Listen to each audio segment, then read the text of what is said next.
अस्सलाम वालेकुम। Human body में मुख्तलिफ किस्म के सेल्स पाए जाते हैं, जैसा कि liver cells, kidney cells, heart cells और नर्व सेल्स वगैरह। ब्रेन और नर्व सिस्टम दो बेसिक टाइप ऑफ सेल्स से बने होते हैं, जिनमें नर्व सेल्स यानी कि न्यूरॉन्स और ग्लिया सेल्स शामिल हैं। नर्व सिस्टम में ग्लियल सेल्स की तादाद न्यूरॉन्स से 10 से 20% ज्यादा होती है। न्यूरॉन्स ब्रेन में की प्लेयर्स होते हैं, क्योंकि न्यूरॉन्स बॉडी पार्ट से सिग्नल रिसीव और सेंड करते हैं और मुख्तलिफ फंक्शंस परफॉर्म करने में बॉडी की मदद करते हैं। न्यूरॉन्स के स्ट्रक्चर में 3 बेसिक पार्ट्स होते हैं, जिनमें सेल बॉडी, एक्सॉन्स और डेंड्राइट्स शामिल हैं। सेल बॉडी में न्यूक्लियस होता है, जो सेल के फंक्शन को कंट्रोल करता है। एक्सॉन्स एक लॉन्ग टेल की तरह दिखाई देते हैं, जो सेल से मैसेजेस ट्रांसफर करते हैं। और डेंड्राइट्स 3 ब्रांचेस की तरह होती हैं, जो सेल के लिए मैसेजेस रिसीव करते हैं। न्यूरॉन्स न्यूरोजेनेसिस प्रोसेस के थ्रू प्रोड्यूस होते हैं। न्यूरोजेनेसिस प्रोसेस प्रेगनेंसी के 10th वीक में शुरू होता है और 25th वीक में एंड होता है। इस दौरान एम्ब्रियो में मौजूद स्टेम सेल्स ब्रेन के प्राइमरी सेल्स की फॉर्मेशन के लिए केमिकल सिग्नल्स रिसीव करते हैं, जिन्हें न्यूरॉन्स कहते हैं। आल्सो के न्यूरॉन सेल्स हमारी पैदाइश के वक्त मेजॉरिटी में हमारे ब्रेन में मौजूद होते हैं, लेकिन न्यूरोजेनेसिस एक लाइफ लॉन्ग प्रोसेस है। बर्थ के बाद न्यूरोजेनेसिस का प्रोसेस ब्रेन के हिप्पोकैम्पस रीजन में हो रहा होता है, जहां न्यूरॉन्स की तादाद डिवीजन के थ्रू इंक्रीज होती है, और ये या तो 2 स्टेम सेल्स में डिवाइड होती हैं या फिर 2 नर्व सेल्स में। बॉडी में मुख्तलिफ टास्क परफॉर्म करने के लिए जरूरी है कि न्यूरॉन्स आपस में कम्युनिकेट कर सकें, और 2 न्यूरॉन्स के दरमियान कम्युनिकेशन सिनेप्टिक क्लेफ्ट में होती है, जो न्यूरॉन्स के सिनेप्सिस के दरमियान एक स्मॉल गैप होता है। यहाँ पर एक्सॉन से आने वाले इलेक्ट्रिकल सिग्नल्स न्यूरोट्रांसमीटर्स के थ्रू केमिकल सिग्नल्स में कन्वर्ट होते हैं, जो कि रिसीविंग न्यूरॉन में स्पेसिफिक रिस्पांस जनरेट करते हैं।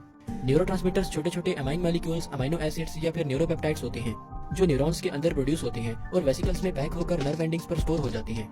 जैसा कि हमने पहले डिस्कस किया कि न्यूरॉन्स आपस में सिनेप्स में मौजूद न्यूरोट्रांसमीटर्स की मदद से कम्युनिकेट करते हैं, तो आइए देखते हैं कि ये कम्युनिकेशन कैसे काम करती है।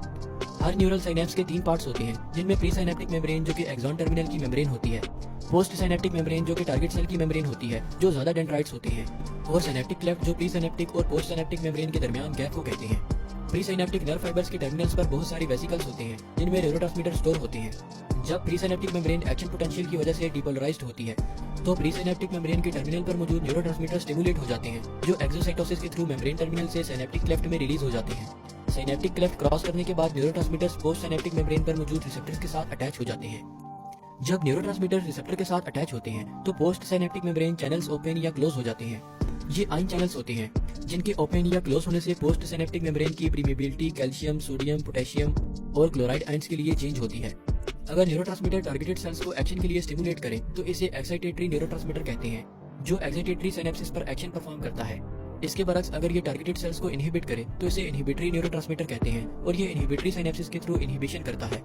सिनेप्स की टाइप और टारगेट टिश्यूज का रिस्पांस टाइप ऑफ न्यूरोट्रांसमीटर पर डिपेंड करता है। Excitatory neurotransmitter post synaptic cell की डिपोलराइजेशन करते हैं और एक्शन पोटेंशियल जनरेट करते हैं, जैसे कि एसिटाइलकोलिन मसल्स की कॉन्ट्रैक्शन को स्टिमुलेट करता है, जबकि इनहिबिटरी न्यूरोट्रांसमीटर्स टारगेट सेल की हाइपरपोलराइजेशन कॉज करते हैं, लिहाजा इनके एक्शन को इनहिबिट करते हैं। सिनेप्टिक क्लेफ्ट में रिलीज होने वाले न्यूरोट्रांसमीटर्स बहुत शॉर्ट टाइम के लिए एक्शन परफॉर्म करते हैं। ये या तो एंजाइम से डिस्ट्रॉय हो जाती हैं या फिर न्यूरॉन्स में रीअब्सॉर्ब हो जाते हैं। न्यूरोट्रांसमीटर्स के अलावा न्यूरोमोड्यूलेटर्स भी मौजूद होते हैं, जो सिनेप्सिस एसोसिएटेड न्यूरोट्रांसमीटर्स होते हैं।